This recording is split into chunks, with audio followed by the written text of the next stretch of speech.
Dalam rekonstruksi pembunuhan Brigadir Yosua yang dilakukan kemarin, publik kemudian melihat peran tersangka PC dalam konstruksi kasus ini atau anatomi kasus ini. Beberapa adegan rekonstruksi kemudian diwakili oleh pemeran pengganti dan memang itu dibolehkan karena penolakan atas keterangan BAP tersangka lainnya. Karena tersangka ini yang juga saksi, yang juga mengalami dan melihat atau istilahnya saksi mahkota, apakah betul para tersangka sedang berupaya mengaburkan fakta sebenarnya. Kita bahas sore ini bersama Reza Indragiri, psikolog forensik. Mas Reza, selamat sore. Selamat sore Mbak Putri. Terima kasih atas waktu Anda sore ini. Mas Reza, apa catatan Anda dari rekonstruksi kemarin? Saya tidak bisa memberikan catatan apapun untuk serangkaian yang disebut reka ulang atau rekonstruksi selama berjam-jam itu. Apa pasal? Karena proses rekonstruksi atau reka ulang dalam sepemahaman saya adalah sebuah proses untuk melakukan validasi terhadap berbagai macam keterangan atau informasi dari para terperiksa yang sudah tercantum di dalam BAP. Nah, masalah paling mendasar adalah karena kemarin reka ulang atau rekonstruksi itu sama sekali tidak membuka akses suara atau audio atau sejenisnya, maka praktis saya tidak tahu informasi macam apa yang lalu lalang di tempat tersebut. Saya pun tidak bisa mengatakan apakah ini sebagai sebuah kegiatan yang produktif ataukah kontraproduktif, positif atau negatif, karena yang saya bisa lihat, yang saya bisa tafsirkan adalah serangkaian atau sekian banyak orang yang bergerak-gerak saja, dan saya tidak tahu sesungguhnya apa yang sedang terjadi di sana. Oke, itu kemudian sebenarnya kalau misalnya kita lihat dari rekonstruksi yang kemarin terjadi itu, eh, apakah betul ini menjadi kesempatan penyidik untuk kemudian melengkapi anatomi kasus? Karena kita tahu berkas perkara 4 tersangka yang sebelumnya sudah diserahkan ke kejaksaan kemudian dikembalikan lagi diminta untuk melengkapi, terutama melengkapi anatomi kasusnya dan kesesuaian alat buktinya. Apakah rekonstruksi itu bisa memperjelas itu semua sebenarnya, Mas Reza? Sebelum menjalani rekonstruksi, para tersangka atau terperiksa sudah di BAP. BAP disusun berdasarkan keterangan atau pengakuan atau informasi dari para tersangka. Keterangan atau informasi atau pengakuan itu berangkat dari daya ingat masing-masing tersangka. Persoalannya adalah psikologi forensik sudah sampai pada sebuah simpulan bahwa daya ingat manusia, dalam hal ini adalah daya ingat tersangka, adalah barang yang paling merusak dalam proses penegakan hukum. Barang yang paling ringkih dalam pengertian paling gampang untuk terfragmentasi dan juga gampang terdistorsi, tak lain tak bukan adalah memori manusia. Kenapa itu bisa terjadi? Pertama adalah karena daya ingat yang harus dibangkitkan kembali itu adalah tentang peristiwa yang sesungguhnya tidak mau diingat oleh siapapun.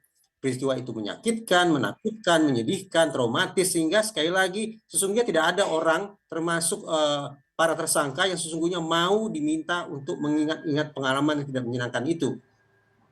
Belum lagi kalau kita bicara tentang situasi pemeriksaan atau situasi interogasi yang penuh dengan berbagai macam bentuk tekanan yang juga bisa mengganggu pemunculan daya ingat manusia secara jernih. Nah, untuk memastikan apakah isi BAP tersebut bisa dikonfirmasi ataukah justru harus dikoreksi, maka polisi melakukan reka ulang atau rekonstruksi untuk menakar kesesuaian antara informasi yang sekali lagi berangkat dari daya ingat manusia dibandingkan dengan apa yang ditampilkan di TKP tersebut lewat tindak tanduk maupun lewat perkataan para tersangka.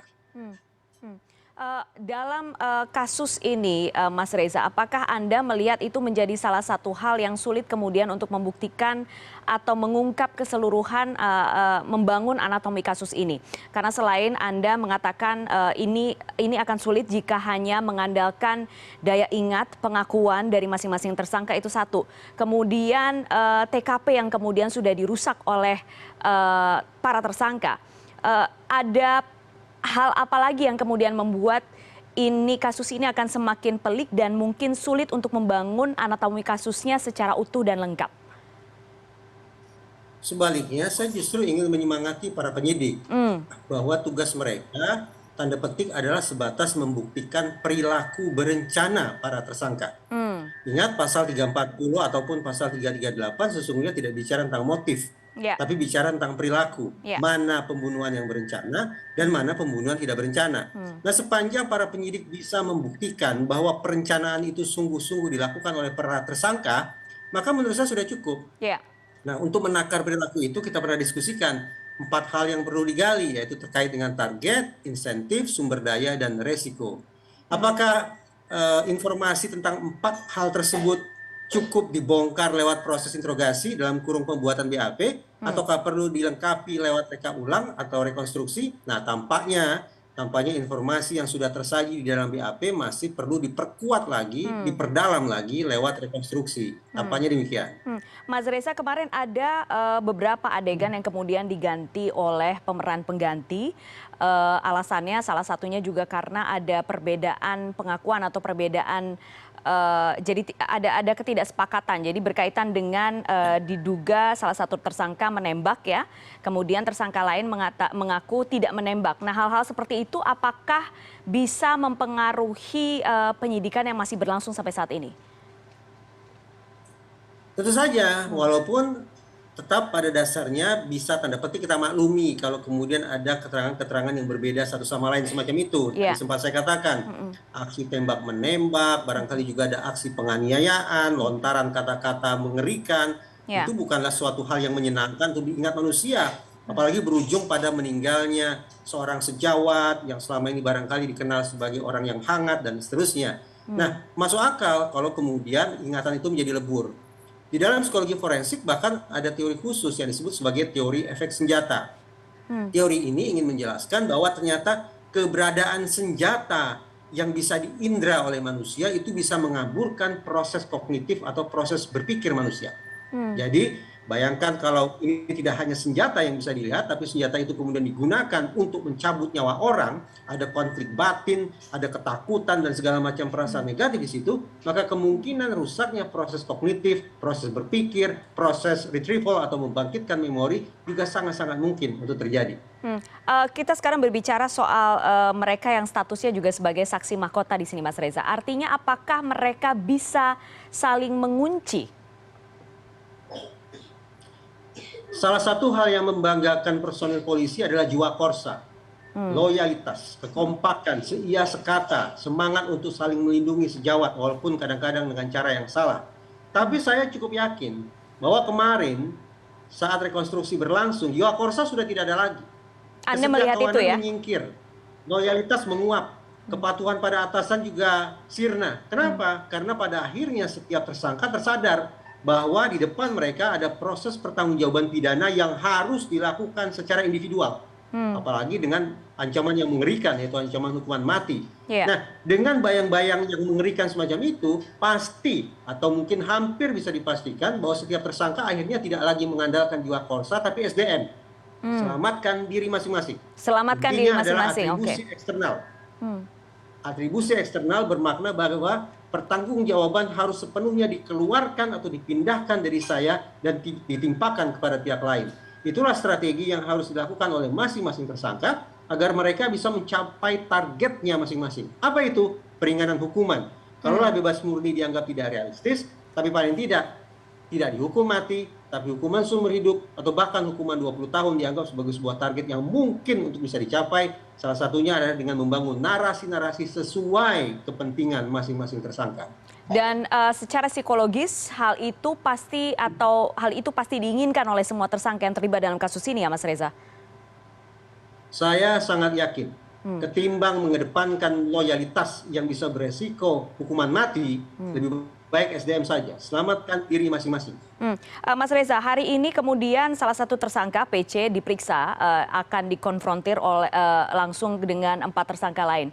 Menurut Anda ini juga akan memberikan tekanan yang berbeda lagi dan mungkin akan mempengaruhi kondisi psikis dan juga mempengaruhi itu yang tadi Anda sampaikan, konstruksi anatomi kasus yang berlangsung saat ini dan masih terus dibangun oleh para penyidik. Apapun alasannya, saya berkeyakinan bahwa seluruh tersangka tentu harus mempertanggungjawabkan perbuatan jahat mereka. Tetapi tidak tertutup kemungkinan hari demi hari para tersangka yang bukan perwira, berarti ada 2 orang paling tidak, yaitu Barada E dan RR, mereka teryakinkan bahwa ternyata keterlibatan mereka dalam kasus jahat ini mungkin dikarenakan dijerumuskan oleh atasan, dijerumuskan oleh pimpinan.